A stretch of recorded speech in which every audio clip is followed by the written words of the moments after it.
সাথে ফ্রেন্ডশিপ করেন তাহলে টাকা দিতে হবে না, কিছুতে অভ্যস্ত থাকবেন না, তখন আপনার ফিলিংটা তো সব ওখানেই আপনি ঢেলে দিবেন, কারণ ওই জন্য আসে। আর যখন আপনি একাধিক রিলেশনশিপে থাকবেন তো ভাগ ভাগ হয়ে যায় ফিলিং, তখন তো আর সেটা হয় না।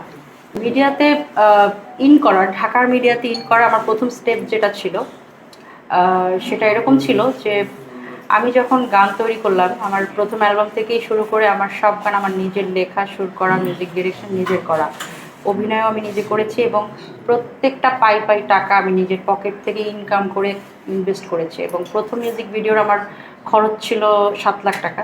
তখনকার সময় 7 লাখ টাকা দিয়ে একটা মিউজিক ভিডিও বানানো অনেক বড় ব্যাপার। আর একটা মিউজিক ভিডিওর কস্টিং ছিল প্রায় 10 লাখের উপরে হবে, নিচে না। এবং তখনকার সময় কিন্তু ইমরানের বলতে বলতে চলতে চলতে গানটা ভাইরাল, খুব ভাইরাল, ট্রেন্ডিং। তো ওই যে ডিরেক্টর ছিলেন আশিকুর রহমান ভাইয়া, উনি কাজটা শেষ করে উনি হচ্ছে ইয়েতে চলে যায়, মানে হলিউডে চলে যায়। উনি কিন্তু এখন হলিউডের ইয়েতে ডিরেকশন করেন, উনি বাংলাদেশে কাজ করবেন না।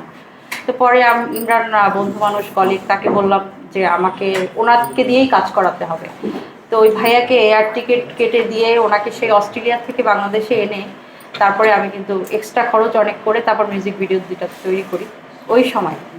এবং এই মিউজিক ভিডিও বানানোর পরে আমি তো তখন মিডিয়াতে নতুন, আমার কোনো গান নেই, কখন গান রিলিজ হয়নি, ক্যাসেট কীভাবে করতে আমি তাই জানতাম না, জাস্ট মিউজিক ভিডিও বানিয়েছি।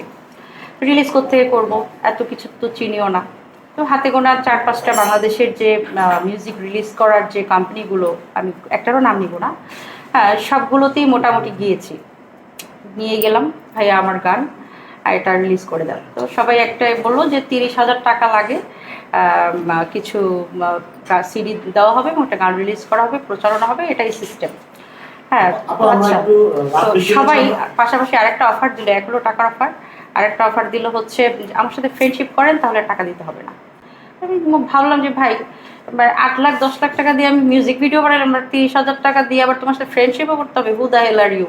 আমি 3-4টা কোম্পানি থেকে ফেরত চলে আসছি। লাস্টলি মানে আমি সঙ্গীতা মিউজিকের কাছে যাই, উনি দেখি অসংখ্য আর্টিস্ট বাইরে বসা, আর যে ওনার ছিলেন সেলিম খান, উনি মারা গেছেন।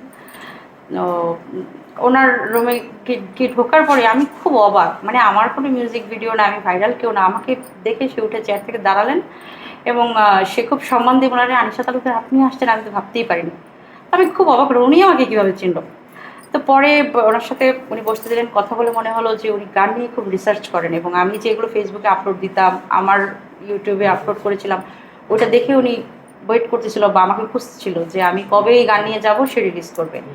তো উনি কোনো টাকা পয়সার কথাও বলেনি, কোনো নোংরা অফারও দেননি। উনি একটা ব্যক্তি যে কিনা বাবার আসন থেকে আমাকে হাত ধরে মিডিয়াতে স্টার্ট করালো এবং এমন কোনো চ্যানেল নাই যার মালিকপক্ষের নাম্বার দিয়ে আমাকে পাঠায়নি যে যাও তুমি গিয়ে গান করো। উনি আমাকে স্টার্ট থেকে শুরু করে একদম লাস্ট পর্যন্ত আমি সঙ্গীতার ব্যানার থেকেই গানগুলো রিলিজ করেছি। এবং করোনাতে, হ্যাঁ করোনাতে সেলিম খান মারা যাওয়ার পরে আমি কিন্তু তারপর আর কোনো গান রিলিজ করিনি, এটা মনের কষ্টে বলেন দুঃখে বলেন। তো নেক্সট ওনার একটা গান রিলিজ হবে, সেলিম খানের শখের একটা গান, যেটা আসিফ আকবর এবং আমার ডুয়েট একটা গান, ওটা ভেরি সুন রিলিজ হবে। আমি এতদিন রিলিজ করিনি, আপনারা বুঝতেই পারছেন কেন করিনি, যেহেতু একটা ডুয়েট গান। শিল্পীদেরও তো একটা ইস্যু থাকে, সবাই তো মানে সব লাইনে চলে না, তাই না?